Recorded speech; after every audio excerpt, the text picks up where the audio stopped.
He's head coach of your Washington Commanders, coming off a 12-5 season, 2 playoff wins, made it all the way to the NFC Championship game. It's Coach Dan Quinn. What's up, Coach? What's up, everybody? Hey, Coach, you know what? Somebody tweeted me a question that I thought was interesting, and before we dive in anything about what's going on in training camp, the question that the fan asked was, ask Coach Quinn if he had a chance to celebrate after last season. All right, it sucks you lose your last game. That sucks. Only one team doesn't feel that way at the end of the season. But after a while, did you have a chance to kind of let it all soak in, that you were able to recalibrate and take a team that had 4 wins and get to 12-5 and win a couple of playoff games? Right on. That's a good question. I would say, I don't know if celebrate, but man, did I have a lot of gratitude, because when you see kind of this group come together, and let's face it, man, anything that's done that's, in my opinion, worth of consequence that I've been a part of, it's the people. And so getting to do that with these guys, getting to, build these relationships, players and staff, and all the way through, it takes everybody. So I wouldn't know if to celebrate, but I really have gratitude that we've adopted a standard. This is how we get down. And I think that surpasses, you don't have to ride a roller coaster of expectations, because there's an internal part of this is how we operate, behaviors, the way we practice, a team's identity of how we play. So getting a start on that was job number one at this time last year. We have to do that. And the only way we're going to do it is if we really connect as a team. So to see that take place, man, it was so much fun. And I don't want to lose any of it, because how much fun it was. And that's why this year starts again.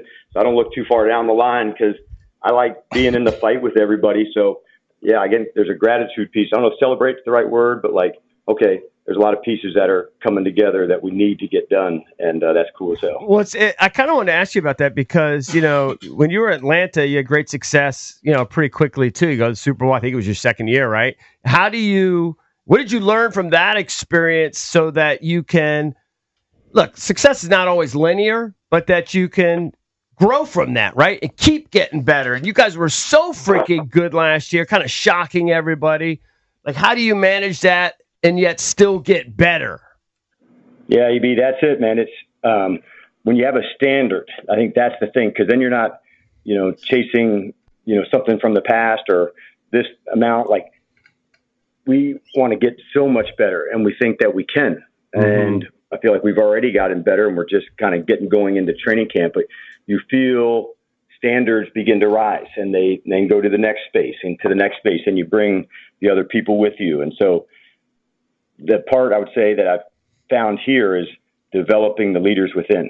And on this team, if you were in this locker room, you would feel that, knowing that there's a lot of leaders here. And it's not, sometimes from the outside, I would think it's the QB or, somebody that gets a lot of the notoriety. But I would tell you, Jeremy Reeves and Percy Butler and some others have just, Austin Eckler have just as much of an impact, the way they practice, the way they, push one another. So there's some really cool guys here that make kind of what's fun about us. The team is the best part of our team.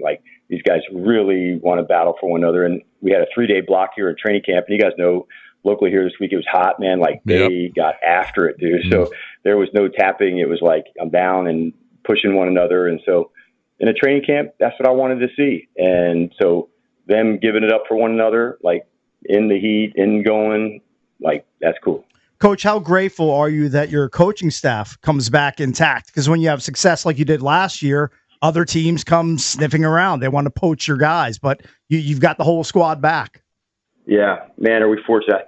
I can't even think of during 6 years in Atlanta where that might have happened. Case it's rare, and a lot of it I attribute to the players, meaning that they know there's things here ahead, and they want to be a part of it, and they the connection of the staff, and so that's not an easy one. It's personal choices, because there were definitely moments in interviews, and so that's for that person to decide. But ultimately, it had a lot to do with the players here, knowing, man, that connection that they're building with them, that lasts forever. And so they didn't want to miss on that, of what's coming with this group. And so I was super thankful for that, for sure, bro. Coach, we got to ask you, man. It's good that Terry's there and he is holding in, so he's at practice. That's good. We see the interaction with the fans, and the fans are loving it. What do you anticipate? I know you don't have anything to do with the contract negotiations. I get that, but what do you anticipate? What's your gut telling you of when he'll start practicing? You think? Yeah, right, Jason. It's when you go on to PUP, there's an element, from the first part where there's some rehab that goes, and so for Terry specifically. An ankle, it's not that uncommon where towards the end of a season, you have that and you're dealing with a little bit in the off season. I don't have a specific timetable on it. We're thankful that he's here and that the work's getting done, but he and Sam Cosme, they do rehab and some days field work, some days, rehab, strengthening work, and then the afternoons meetings, and they're able to, watch the walkthroughs in the evening, although they can't go through them yet. So, we'll just take it, step by step with he or any player really in this spot. Like, we're not going to miss anything, man, and take the next step. But I don't have a timeline to say it's, 3 days or, 5 days into that space. We're just going to make sure like he can absolutely, fully be Terry and let it rip. And then we'll begin the process. And then it goes then it's individual work and then some team reps. So it's kind of like a build up to get yourself ready. At the start of training camp, that's what we did with the team. Like, we ramp up, shorter practice, a little bit longer. So when a player's coming off PUP, you really need to do the same with them because they missed that ramp up. So once that part happens, Jason will do the same thing, but I don't have a timeline of when that is yet. But that's where we're at. Coach, so I assume, you got so many options.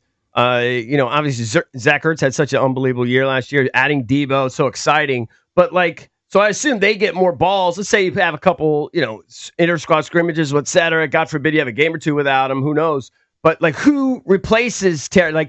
Who literally runs the routes if Terry's not there that Terry runs? That's a good question, EB. It's the first part of camp you put in the system.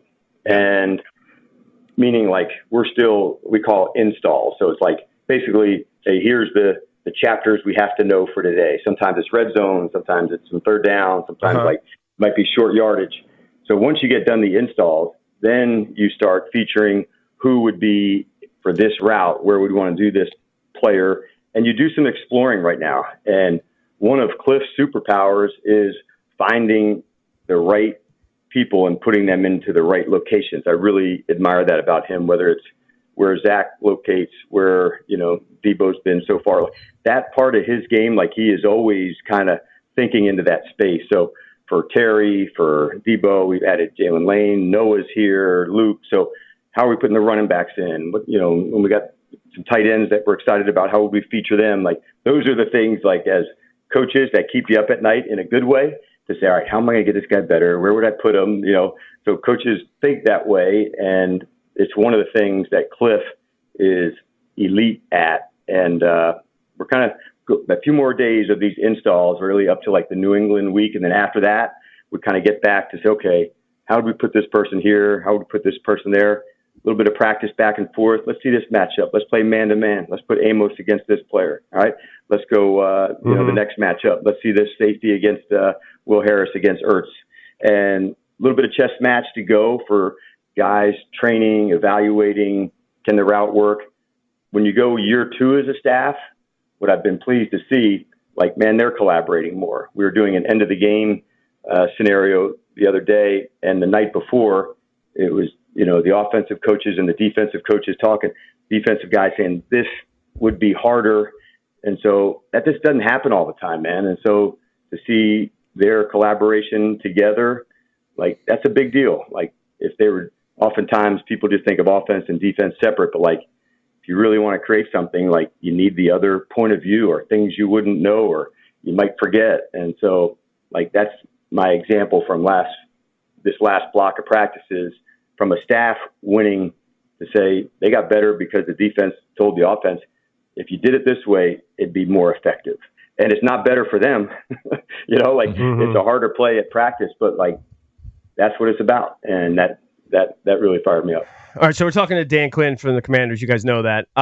So I say this like I always say we because I'm a fan. I'm not some journalist or anything. I'm just a fan. It should be. Yeah, I'm a fan. I say we, and I say I know we're going to score more. We were so good last year. We got added talent, like barring injury and everything crazy. Like we're going to score even more points. But I keep seeing from the guys that are out there, Coach, that the defense is having the better of it so far early in camp. Now, is that just standard, or is that just bad reporting, or what's going on there? EB, when you say we, it's not just you're not just for the offense. Oh no, right? I know, I know. Listen, I'm high on Amos. Everyone say that guy's legit.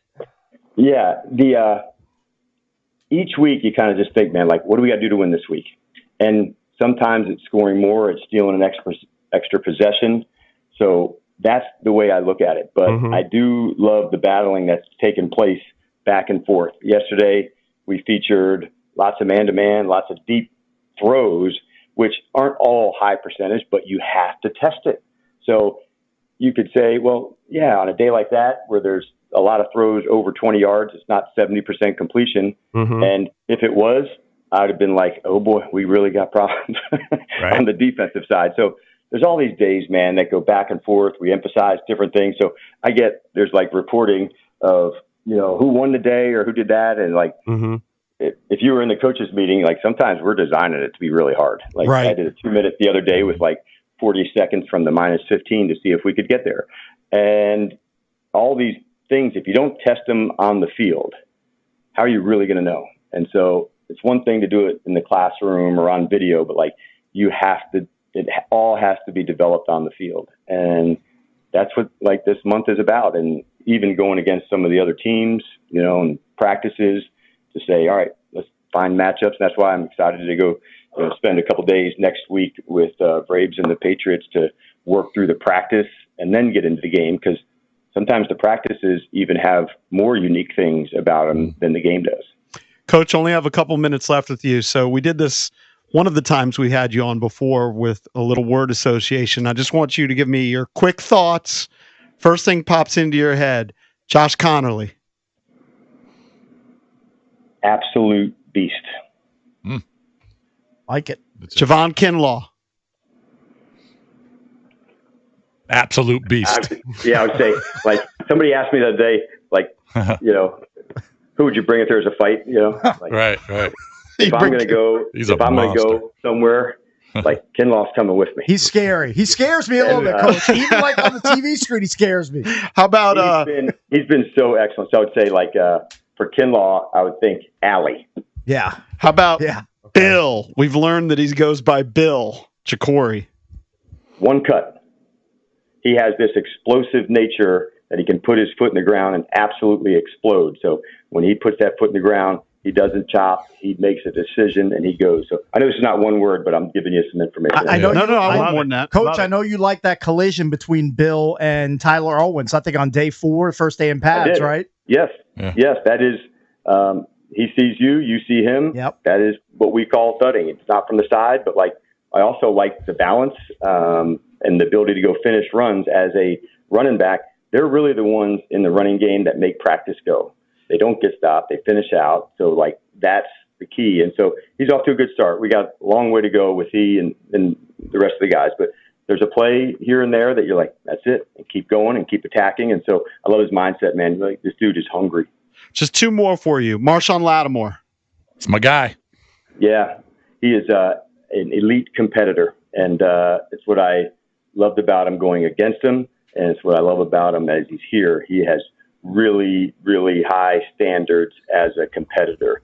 And maybe it's a Ohio State thing. Him and Terry, man, they are elite competitors. Like at the core, when they step on the lines, like they love to battle and fight for it. And like every player does. You're not in the NFL if you're not. But there are people that are also heightened into that. They're just wired in that way. And that's what I think about with Sean. Like this player, man, does he love to compete.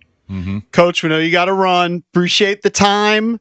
Congratulations on all the success last season, and let's keep it rocking, as you like to say, this season. All right, man. You guys have a good one, and we'll see you out here again soon, hopefully. Yeah. All right. Thanks, Coach. Appreciate it. Right, get after it. Yep. All right, bud. Get after it. I wanted to do more. Guys, I could have done 45 minutes. Yeah. But How are we going to stay after it today, Cakes? How am I going to get after it? Well, I'll tell you. I'm going to have lunch, take a nap, and then I'm going to get after it playing pickleball with my daughter around 1:30. That's how I'm getting That's in the after prime it. of the heat. Are you? That's he'll be indoors. inside. Yeah, come on. You think this delicate flower is going out in that heat today? No, thank you. All right, that was Coach Dan Quinn. We would have gone longer, but they were telling us he had to go. he had to go. That's Believe why I me, threw we in the would've word gone. association because at least we can hit some We of those respect guys his quick. time. Yeah. If you do it right, then they'll come on again.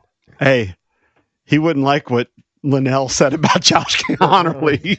No, And I he just- would have listen, disagreed. I love Linnell, and I'm sure I don't doubt that he's struggling a little bit, but some of the whatever. He'll be all right. Yeah, I think he's going to be just fine. He'll be all right. If you want to chime in, you can always hit us up at 1-800-636-1067. That's the same number for the Lido Pizza text line. You can also hit us up on X at Junks Radio. Be right back.